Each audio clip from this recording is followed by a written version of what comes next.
Hola, gente de primero. Bueno, vamos a seguir con el fascinante mundo de la Grecia clásica.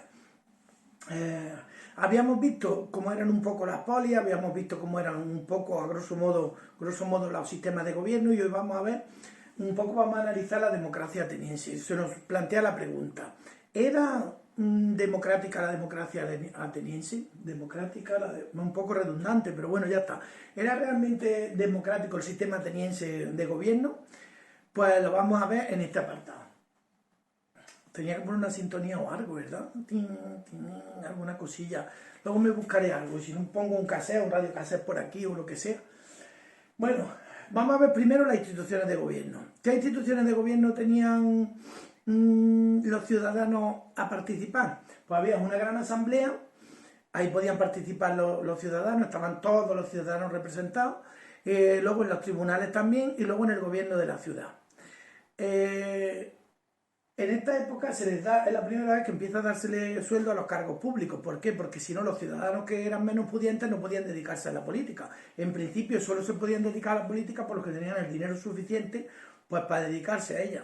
Entonces empezaron a poner cargos a los sueldos, a los cargos públicos para que pudieran acceder todo lo que eran los ciudadanos, todos los ciudadanos.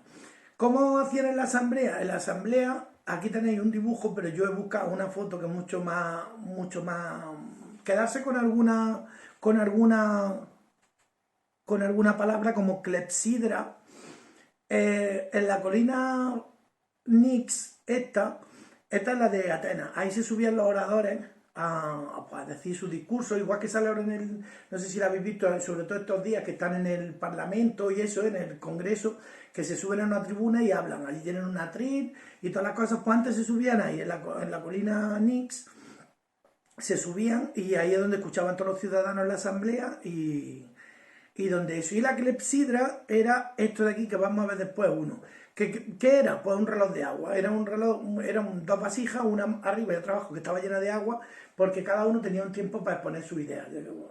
Cuando se acababa el agua de la clepsidra, decía, venga, el siguiente. Si no, se pasaban como yo, todo el día hablando. Y eso no era plan tampoco, porque a veces se juntaban hasta 6.000. Se juntaba la asamblea 4 veces al mes y el presidente se sacaba por sorteo. Incluso habían hecho una especie de máquina así con agujeros, con unas tarjetillas que podían hacer el sorteo del sorteo anual del presidente. Se debatía allí cualquier asunto que proponían los oradores y la votación se hacía a mano alzada, como deberíais hacer vosotros en clase cuando tenéis que hablar. Y no hacéis, o hacéis los mínimos, pero bueno. Ponemos aquí el apartadillo este, que tiene la Asamblea de Ciudadanos, votaban las leyes, la guerra y el ostracismo. Y vosotros diréis, ¿qué es el ostracismo? ¿Que comían ostras? No, el ostracismo es cuando era una condena que había, que era un exilio, una expulsión de la ciudad durante 10 años a una persona que hubiera cometido algún acto que no debiera. Había cárceles, también había otro tipo de... Pero los ciudadanos, la gente de más respeto, lo que hacían, en vez de ejecutarlo, en vez de meterlo en la cárcel, lo condenaban al ostracismo. Que era, vete de Guarromán 10 años, y aquí no vuelvas, aquí no puedes pisar Guarromán durante 10 años. Claro, la gente tenía su economía, sus cosas, eso era una condena y dura. Y además, en las ciudades donde iba, va a Linares, escucha, tú eras de Guarromán, sí, a ver cuándo vamos. Que yo no puedo volver. Era como una especie de vergüenza, además, de eso. Entonces, aquí tenéis lo que era la Iglesia, que era la Asamblea de Ciudadanos, que votaban las leyes, la guerra y el ostracismo. Y por elección eran magistrados, que eran estos cargos que tenían aquí, que luego los vais a hacer en las actividades, y luego por sorteo pues estaban los tribunales y el consejo. A ver, yo esto no quiero que lo aprendáis así de memoria, lo vamos a trabajar un poco con las actividades y puede que salgan las actividades de evaluación alguna cosilla, pero como lo tenéis, lo vais a hacer con el libro, no tiene ningún misterio. Es una cosa más o menos facililla. No hemos respondido a la pregunta todavía de si era una sociedad democrática la ateniense o no. Esto es una cosa que tenemos que juzgar nosotros mismos.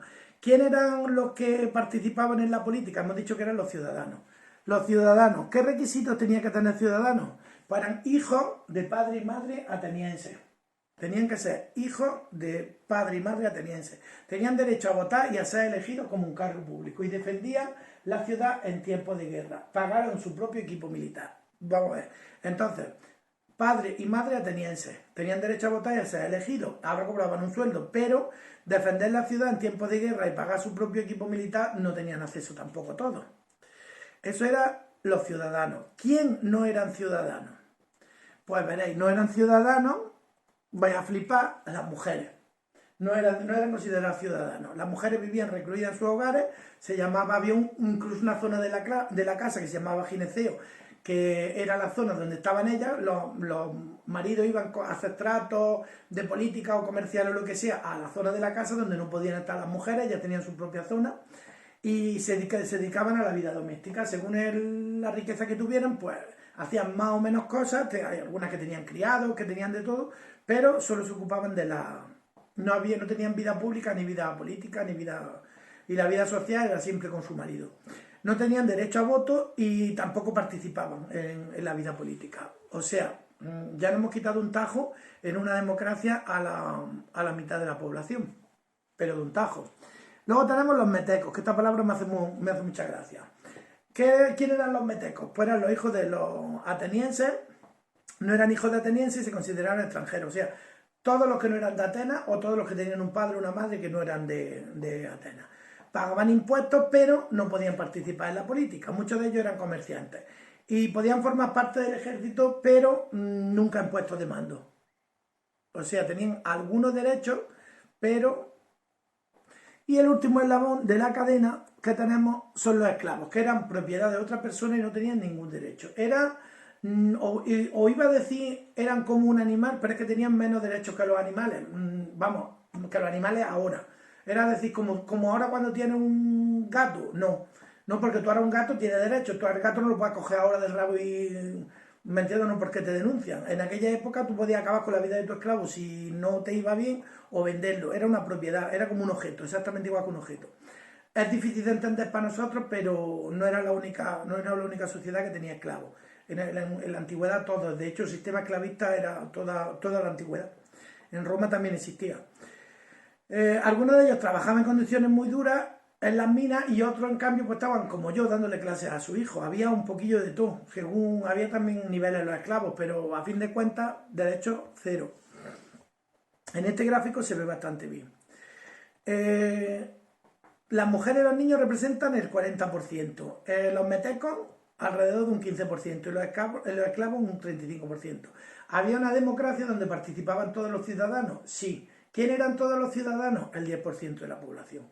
Entonces, ¿era una democracia, era un sistema democrático? El sistema era democrático, pero era bastante restrictivo. O sea, se puede decir que es el germen de la democracia, la idea de la democracia, la primera democracia que se ensayó, pero falta mucho para llegar. A ver, ¿quién es quién? Tenemos aquí 3 objetos y 3 palabras: tablilla, ostracón y clepsidra. Ya me he explicado lo que era una clepsidra, así que ahí ya sabéis cuál es la clepsidra. Luego, la tablilla, yo creo que está bastante clara. ¿Y el ostracón qué será? Pues el ostracón era una pieza de cerámica que hacían, que se colocaba, se le daba y se colocaba en la casa del que condenaban al ostracismo, al que se iba, que es esta. Este es el ostracón, esta es la clepsidra, veis que va goteando el agua, cuando se acaba el agua de arriba, pues ya se acaba de hablar. En el apartado 4 tenemos las grandes migraciones. Pero, sí, esto lo vamos a ver también rápidamente. No, lo vamos a ver el próximo día. Lo vamos a ver el próximo día porque no quiero tampoco liaros mucho, ¿vale? Vamos a ver lo de las migraciones el próximo día porque vamos a trabajar un poquillo con los mapas y eso y vamos a hacer unas cuantas actividades. Este vídeo lo subiré mañana y os dejo el fin de semana libre para que os pongáis al día con los deberes y todas las cosas. De todas formas, que vais a estar aburridos. Sin salir todo el fin de semana también tiene tela. Bueno, nos vemos el próximo día y vemos cómo los griegos colonizaban el Mediterráneo, ¿vale? Adiós.